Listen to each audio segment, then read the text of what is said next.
Growing up as an Iranian, you are a human rights activist. It's a natural thing because you are exposed to what is and what should be. You're exposed to a form of oppression that's invading every aspect of your life. Every single thing you do as a child until you die. Coming up on British thought leaders, Elaaheh Jamali, Iranian human rights activist exiled in London. Elaaheh says horror stories are happening every day in Iran to those who refuse to toe the regime's line. If you're not behaving according to their rules with your appearance, you are siding, therefore, with West. Your behavior is an act of defiance to the supreme leader, therefore you should be punished. We talk about her safety as the Islamic regime spreads persecution beyond the country's borders.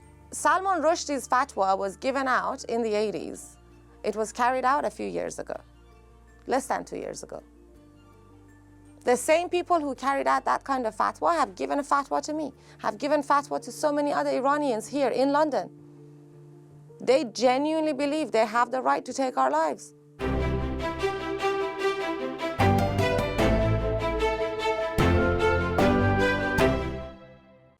Welcome to British Thought Leaders. I'm Lee Hall. Today I'm sitting down with Elaaheh Jamali, Iranian human rights activist exiled in London. Elaaheh, thank you for joining us. Thank you, Lee, for having me. And I actually feel very honored because a lot of the people you've had speaking on your show so far have been very intellectual and intelligent. So I really hope I measure up. Thank you. Thank you. So can you start by giving us a quick background of how you got to where you are today?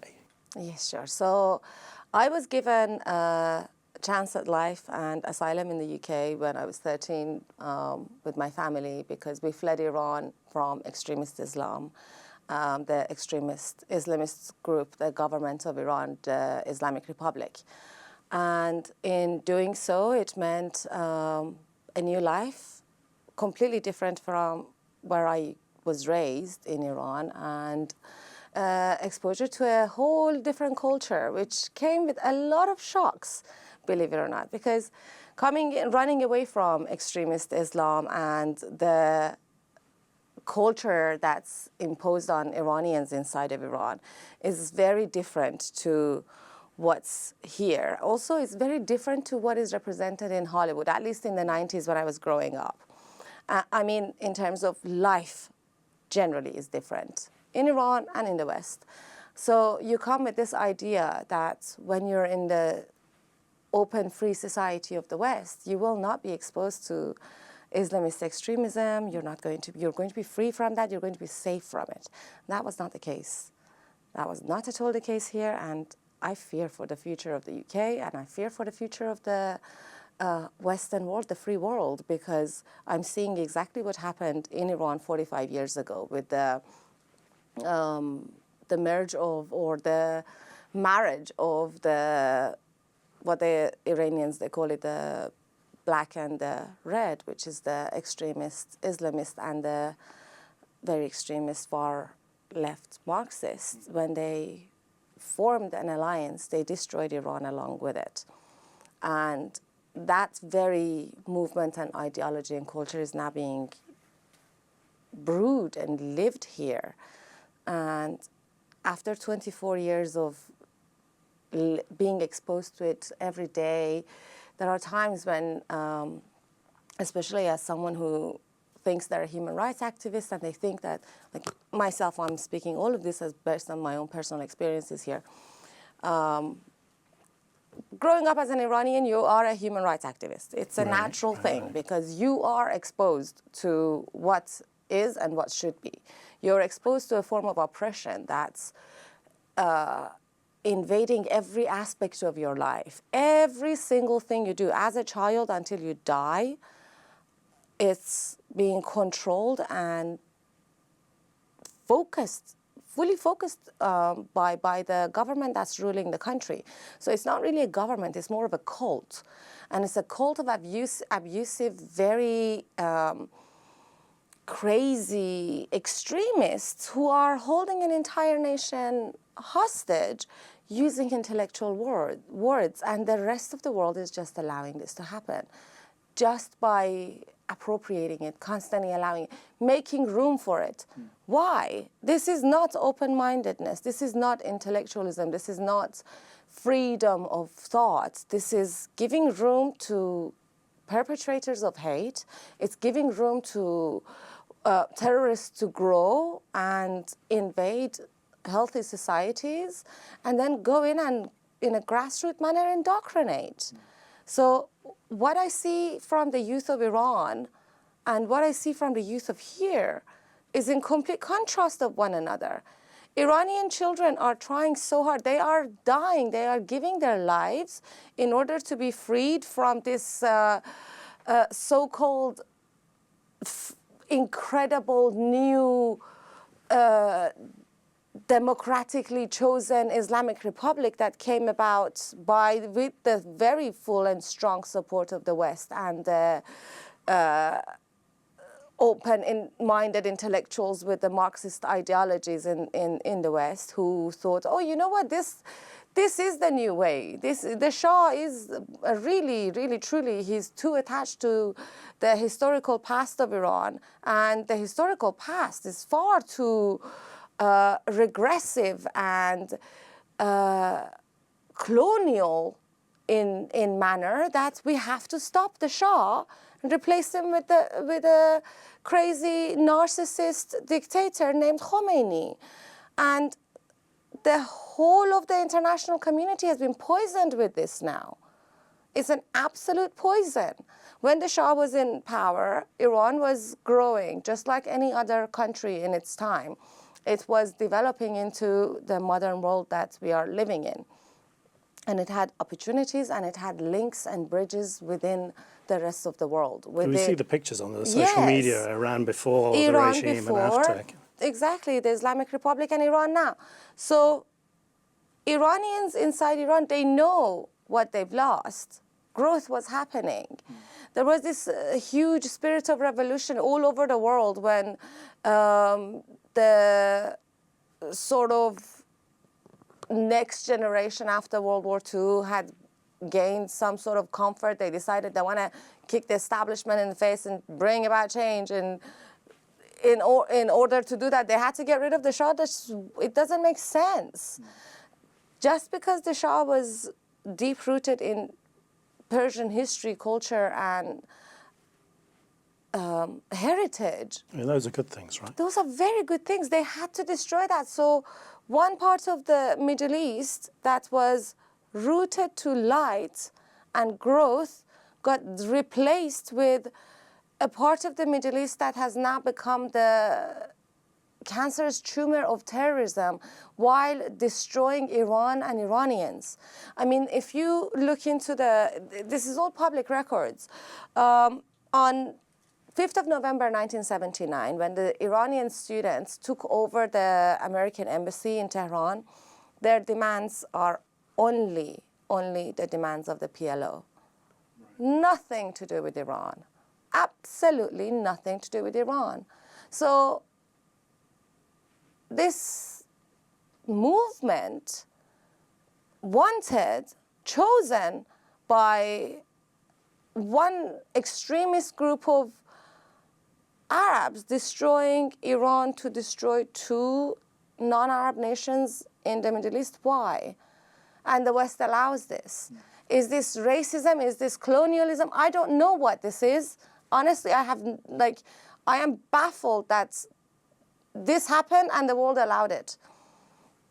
We Iranians are fighting so hard to stop that and fix it. We are killing our youth are dying, our parents are having to dance on the graves of their children because they didn't get a chance to see them in their weddings or birthdays. That's the trauma and agony that Iranians are facing over the past 18 months. Well, actually, the past 45 years has been exactly that. But the past 18 months especially have been focused on the toppling of a terrorist regime that is holding the entire international community in a point of danger and the entirety of Iran as hostage. So Amnesty International said the Iranian authorities are waging war on women. Could you explain what that means, how this war manifests? In 1979, the first thing the Islamic Republic did was hold Iranians into a position of complete submission through fear and holding one half of the family hostage in every aspect of life. So women lost a lot of rights, and the only right that women had was to vote for the Islamic Republic to exist. The second that was over, the existence of women was wiped away from Iran. It was hidden. A gender apartheid was formed, and it's still in position. It's still in practice.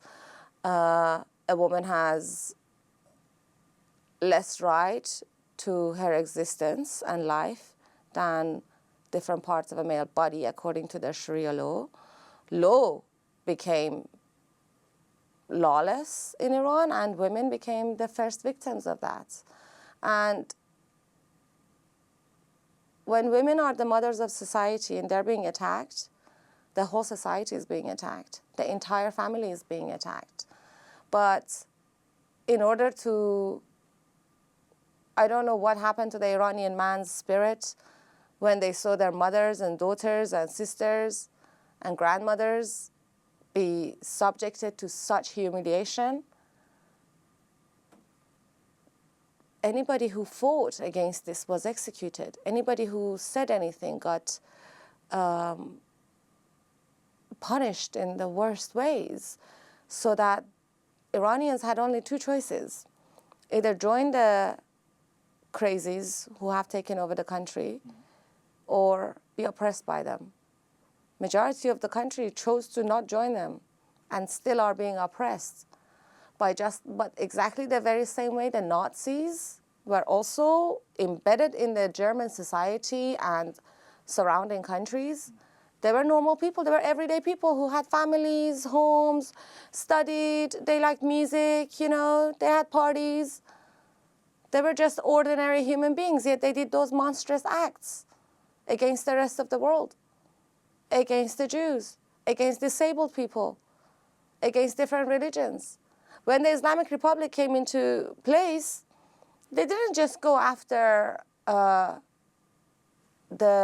different religions, or like just Judaic, Christian, Muslim religions. No, they are still killing Baha'is in Iran. Being a Baha'i means you are sentenced to death just from birth.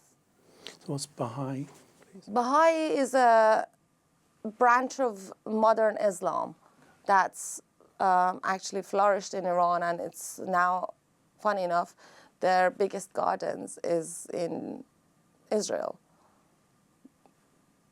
The Islamic Republic is this.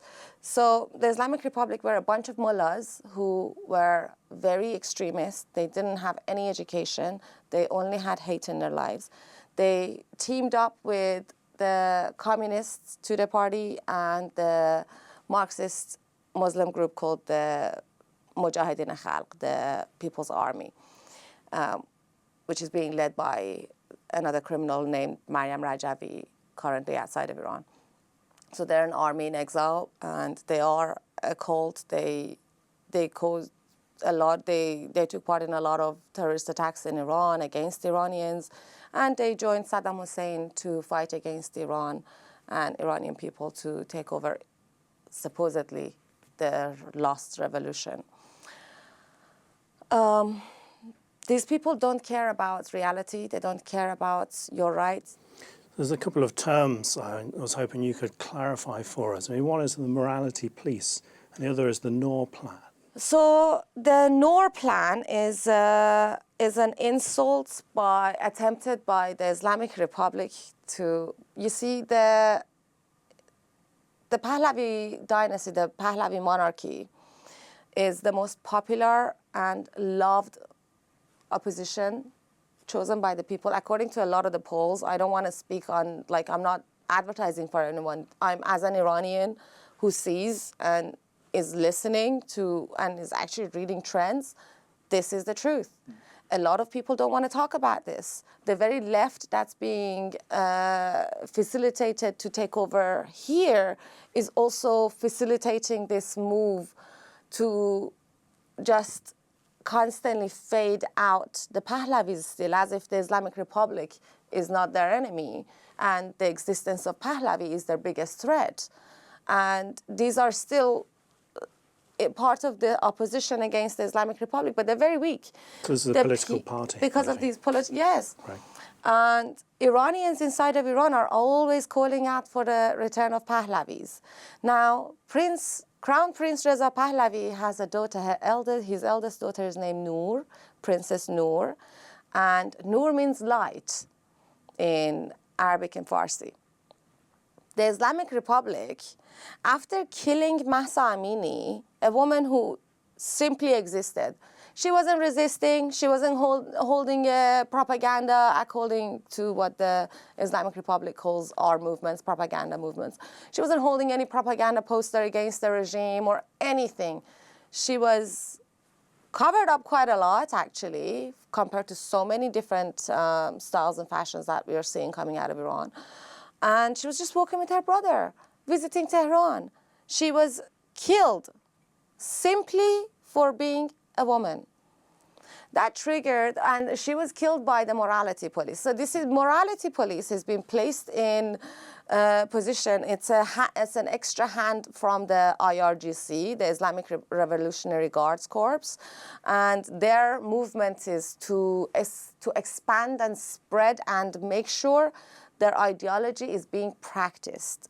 Not only they're expanding it and spreading it, they're also enforcing it by violence and punishment. So if you're not behaving according to their rules with your appearance, you are siding, therefore, with West.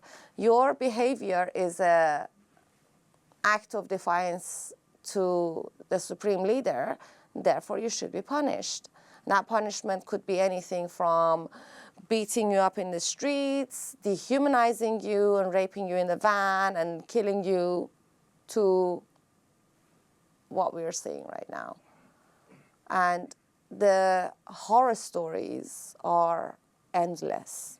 The morality police has zero morality. The morality police is an extension of the IRGC imposed on everyone in Iran, and it's not like they're not just taking and killing women. We have thousands of Iranian men who came out calling for women life freedom because they want freedom from the Islamic Republic. The slogan "Women Life Freedom" is not just about women; it's about everything. It starts with women, ends with freedom, and life is in between. I mean, it encompasses everything and everybody. And people are getting killed left, right, and center for this in Iran. And nobody's doing anything about it over here. We're constantly hearing different narratives from so-called all-knowing, amazing, incredible Westerners who are white, and they think because they are so smart, they know what I know better than me, they know my life story better than I do, therefore they would constantly be like, oh no, Lily, but the Shah was a dictator, Khomeini came for a good reason. Where, when, why? This lie needs to stop. People need to understand we have to take responsibility for our mistakes. We can't be just constantly facilitating for more mistakes by trying to be politically correct. This political correctness needs to stop. And I'm an Iranian woman who comes from a language that is non-binary. We don't even have he and she, yet we're living in a gender apartheid. I have a message to all of these crazies out there who are now so offended by every single pronoun that is existing in language. It's not just to do with language, it's about action. Farsi has no gender in its language, yet Iranians are living in a gender apartheid. It's not a case of he, she, they, them, this, that. No. Reality is our world is literally at the brink of destruction at our own intellectual hands. And unless we actually take a step back and see the mistakes that this kind of movement has made and the effect it's had on the world, we're doomed to do the exact same thing over here. There was a period of time when Iran was kind of in the news a lot, and then other things happen and it gets pushed down the agenda. Yes. Do you think it's getting anywhere near the attention it deserves? It's not at all, but thank you for having me here so we can expand on that. What's happening is the propaganda war on Israel, what is happening since October 7th and Israel's right to defend itself has now become a huge taboo to accept for a lot of people. When a sovereign nation gets attacked by whoever those attackers are, whether it's civil, because technically speaking, it's like a civil war. One city has attacked a whole country, and that city still has not found sovereignty. Yet, if its citizens go to the other side, they can become Israelis and have a citizenship. So a rogue city is calling all the shots, is holding its own civilians hostage, holding babies and their mothers hostage by using children and their homes and everything that is for artilleries. I used to go to pro-Palestinian marches. As a Zionist, I used to go demanding the Zionist government to do better for its people. In a democratic country, in a democratic society, that's what you do. On October 8th, where were all of those people who were coming out for Palestine? What happened? Where is their humanity? You can't choose and decide which civilians' life matter more. So when I came to Kensington High Street outside the Israeli embassy on October 8th, and I saw the empty street and only the very few members of Jewish community, very few of them tied together crying and mourning and expressing their sorrows and hurts and trauma, they were doing it in fear. Do you think the Iranian regime is playing a role in what's happening here and what Hamas are up to? Absolutely. You see, when the Iranian students came to the West and they studied with the Shah's scholarships and then they went back as Marxists, they came and learned all of that from here. They went and grew it over there. While it was getting dampened and washed away and not getting any recognition or any facilities the way they did for Iran, they were grassrooting over here. They started going in all academia. And then slowly, slowly built up a nation ready to accept this very ideology. It's not an overnight thing. It's been a movement in happening that has already succeeded in multiple places in the world and is now here. It's nothing new. But what are we going to do about it? You've mentioned academia several times. You feel that's kind of where a lot of this is coming from. See, I went to university. I went to Royal Holloway University, and I was a Zionist. There was 12 of us, and then there was hundreds of the pro-Palestinians.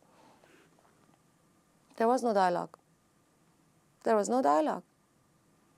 It was a debate. We had Jeremy Corbyn there. There was no dialogue. It was only rhetoric, shouted, and cancel culture.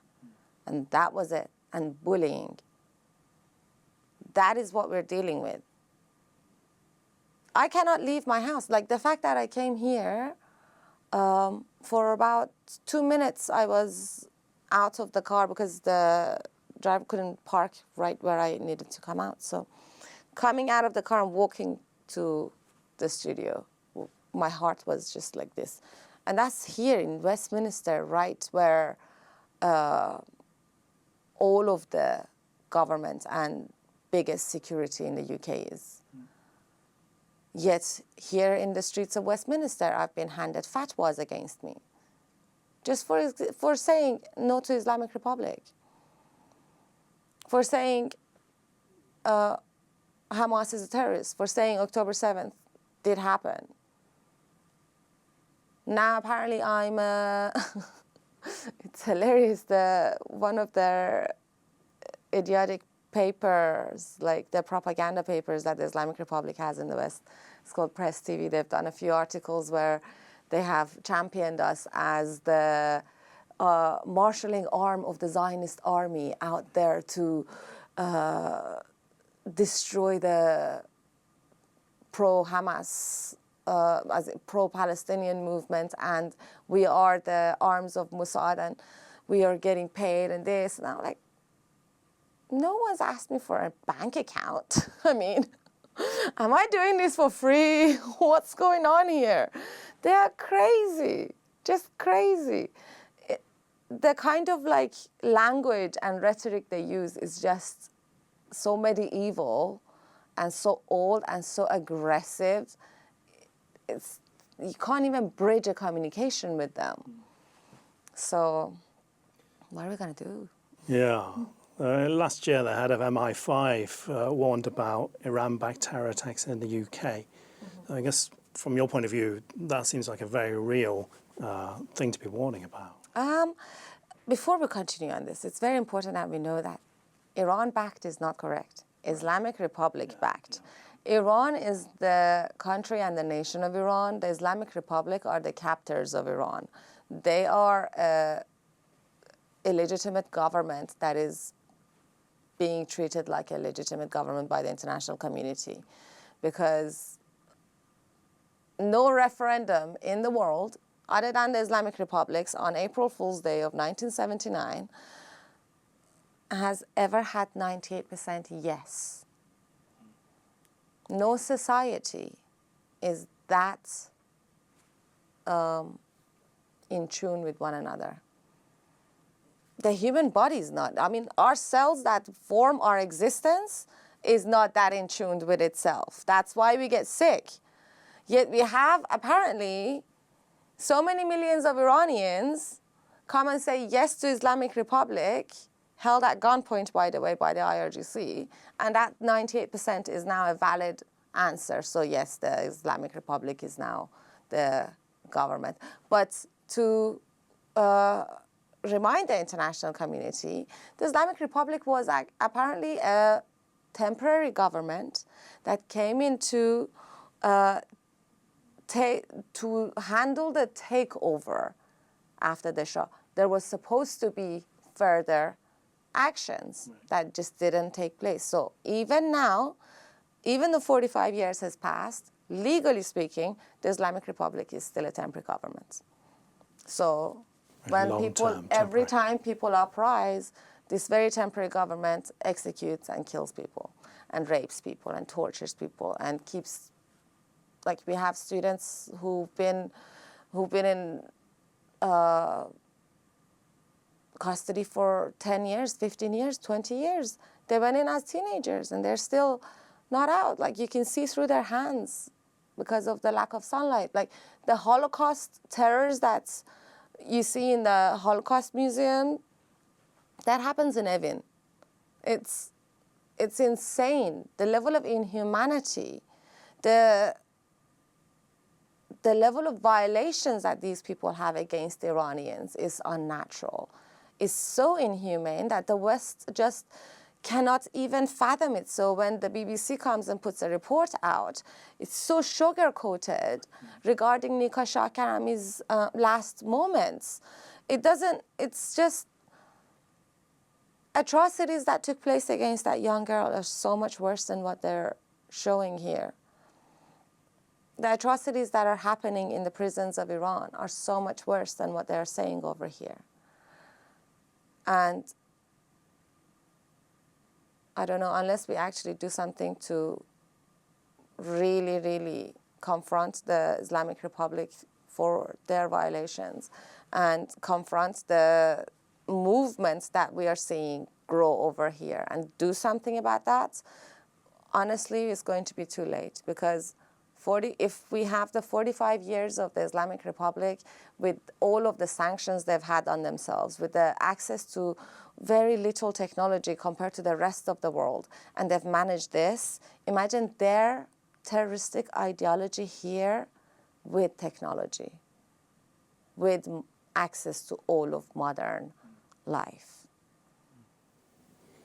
Do you think the Western governments know what's going on but kind of don't pay too much attention to it, or are they not really understanding how dangerous the regimes are? I think the Western governments do have a very good idea of actually what is happening, but unfortunately there are people in government who are not strong enough to carry the nations and the nation's safety.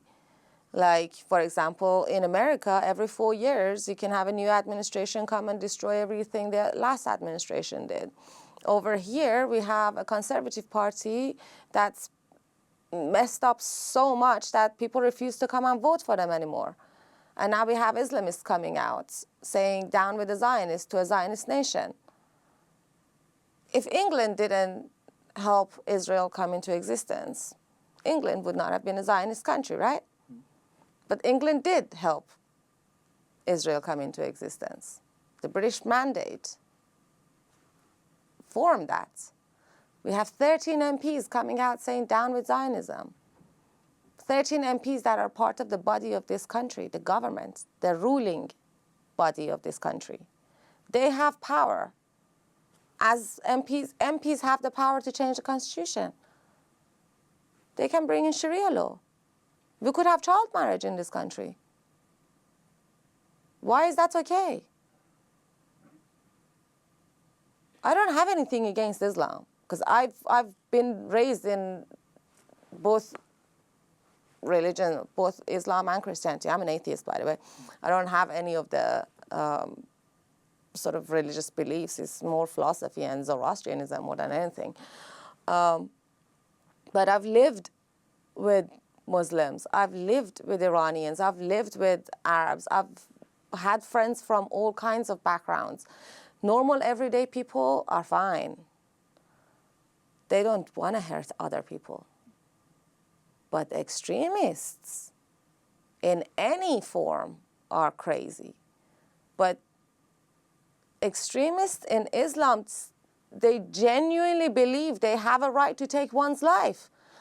Like, Salman Rushdie's fatwa was given out in the 80s. It was carried out a few years ago, less than 2 years ago. The same people who carried out that kind of fatwa have given a fatwa to me, have given fatwa to so many other Iranians here in London. They genuinely believe they have the right to take our lives. Why? Who gives them that right? Protection of religion, freedom of speech gives them that right.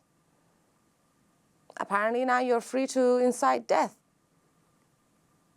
That's freedom of speech, but if I say down with the Islamic Republic, that's Islamophobia. The Islamic Republic, it ends with the word republic. It's a political entity. Why should Islam even be in a political entity? Why are Muslims not fighting to get rid of that? Politics is supposed to be very dirty. Islam is supposed to be pure. Why is no Muslim leader telling Khamenei, what you did to people of Iran was wrong? This is not the true Islam. Nobody's challenging him. Not one imam anywhere in the world, Sunni or Shia, is challenging him. Where is their fatwas against him when he's murdering Iranians? Where are the world Muslim leaders? So what is Iran's intentions outside of its borders? We hear about cooperation with Chinese Communist Party, Russia. It's quite worrying. So the Islamic Republic has, over the past 45 years, has committed so much corruption and so much crimes that they are in a position that they are in right now with all of the financial sanctions on them And they have always been supported by the communists, by Russians and the Chinese, because don't forget, they also support the PLO. When Khomeini went to Iran, Yasser Arafat was with him. IRGC is wearing the Palestinian keffiyeh. When I came to the UK and I saw that, I was frightened, because to me that was a sign of terrorists. It was a sign of the IRGC. It was a sign of people who come and grab my mother and they throw her in a van because her hair is out. It was a sign of those horrible guys who would come and attack me as a child for not wearing a scarf while I was only 11 years old. It wasn't a sign of, oh wow, this is culturalism over here. Everyone's invited. It was like, oh my God, even these guys are invited? I had no idea that the keffiyeh was a Palestinian symbol. For all I knew, it was the IRGC symbol, and it's a symbol of the mullahs, and everybody has to follow the rule, otherwise they will be dead. That's all I knew. Years later, I find out the keffiyeh has a Palestinian importance. It has a Palestinian culture. It's from the land, it's from the people, it's part of their clothes.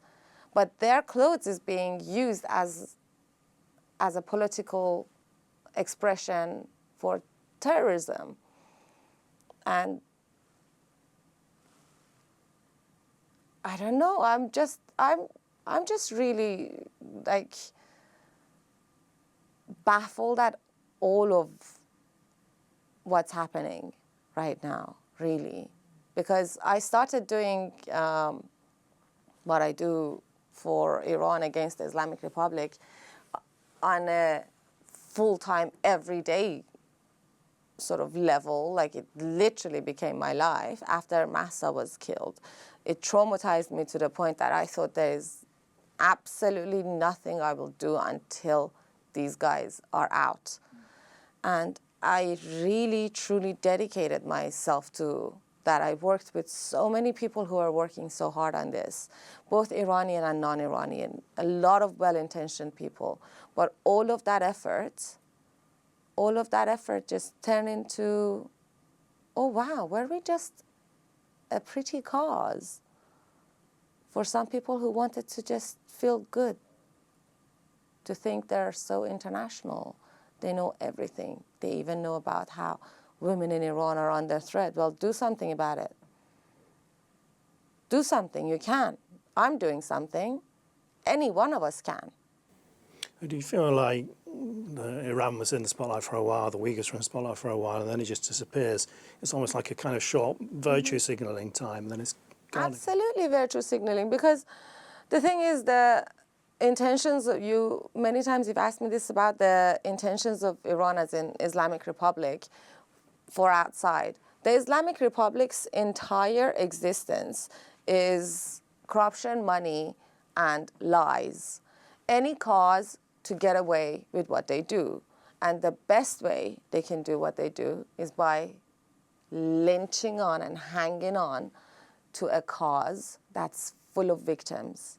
How do you do that? By keeping victims, creating more victims, and have your nation feel sorry for them so that they can continue doing this. It's a very sadistic and toxic way of existing, and that is, in a nutshell, the Islamic Republic for you. But what they want is unrest. They want forever unrest, because through unrest, they can thrive and they can carry on making all of their horrible blood money and have a sadistic ruling power in position. Because it's not like the Islamic Republic came and had a takeover and they just went on their merry life. No, Lithuania had a revolution. Their people are happy, they're thriving, they're growing, they're not invading other lands. The Islamic Republic is invading other lands. They are colonializing. They are taking over the whole of the Middle East, and they are spreading all of that here. Do you see similarities between what's happening here in recent times and Iran under the regime? No, I see a cloning of it. Not a similarity means there are differences there. There is no difference. This is a clone of that. In science, in biology, when you clone something, there is absolutely zero difference between the clone and the mother and the host. Zero genetic difference. This is a clone of what happened. It's just one of those mushrooms that's just popping up. It's literally mushrooming all over the place, everywhere. It's growing so rapidly. And the disbelief is the biggest enemy. It was this very disbelief that allowed Iran to fall into this pit of darkness for 45 years. But luckily, Iranians are resilient, and they've fought against this, even though the international community turned their back to them, even though we've been under media boycotts ever since the existence of the Islamic Republic. I have a feeling they don't want to show the truth about the Islamic Republic and Iran, because then people will see that they have nothing to feel sorry for in terms of virtue signaling, because all of this is virtue signaling. And it was virtue signaling that led to the existence of the Islamic Republic. People who suddenly knew better. Here we are. I'm living in exile. My peers are all, my generation in Iran, we are called the burned generation, because our parents were under so much trauma and submission from the regime, they were even afraid to raise us with freedom. They had to raise us in cocoons of spy-like double life, literally. We had to be, we had to go to school to be indoctrinated and go home and to be undoctrinated in a way. Undo everything and then pretend like you are still in that. It's a really strange, it's like all the movies you see out of Hollywood for the future of like dystopian reality. That's happening in Iran. It's already happened in Iran. There's quite a specific issue I wanted to ask you about. As social media gets quite a hard time, but it seems social media has played quite a role in letting people in Iran get their stories out. Can you talk to us about that? Social media is doing, it is being a helpful tool with the help of some amazing sort of tech backers and tech companies, or certain philanthropists who've helped the hashtags continue and stay in, because the Islamic Republic also has a cyber army, and everything we do, they undo by hundreds of folds. So the fact that we're even existing in social media is a miracle. They have the algorithm figured out, and they have a cyber army all around the world, and within Iran, and within China, within Russia, doing all of the work they want to do. So character assassinations online, doxing, as in exposing all of us. There's a lot of threats on us. It's not easy at all. Social media is a tool that's it's a double-edged sword. It's not like, I mean, look at the Bin Laden love that's risen out of social media. Yeah, that's bizarre. It's not bizarre at all. It's exactly the same as people who said Khomeini was a good guy. To me, it's not bizarre. To me, it's personal. To me, it's like, if I don't do anything and at least rant about what's going on, I know when on my deathbed, I would owe myself, because one thing we Iranians are always saying is, the other generation, the generation before me, a lot of them say, well, if I knew this is going to happen, I would have done this, I would have done that. Well, I am doing this. This is all I can do. So, I mean, it's a dangerous regime that's exporting its danger. The head of MI5 has warned about things may happen in the UK. You're at these public events talking to crowds of people about the crimes of this regime. I mean, do you feel safe? It's very brave. I had 22 in-person death threats within the first 2 months of the demonstrations here in London. This is what they do. Do you just kind of become part of your life and you roll with it? You roll with it. But when it's coming from the Islamic Republic and their somewhat more modern, slightly more sophisticated crazies, you're like, okay, this is just words. They're just trying to intimidate me. But when it happens on October 9th in Whitehall from people who are not Iranian, they have nothing to do with the Islamic Republic, and they're very much in tune with the Hamas ideology, that's frightening. And since then, I've had to be in hiding.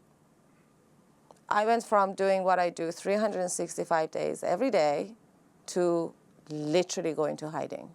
I've done 2 events in London in 7 months, 2 outdoor events, that's it. The fact that I'm out speaking to you is one of the biggest help for my advocacy and what I want to do, because the crazies have managed to take me out of my sort of practice space, because my work, what I do is letting people know.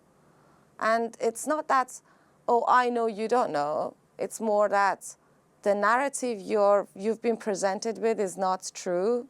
And based on my life experience, I know this is not true. It's not that, oh, I'm so woke, I know better than you. No, my life experience negates the narrative you're telling yourself. And that's what I do, call it out. Puts me in danger, though. Puts all of my family in danger, too. So what are your hopes for the future? What do you need to happen for you to kind of feel your work is done?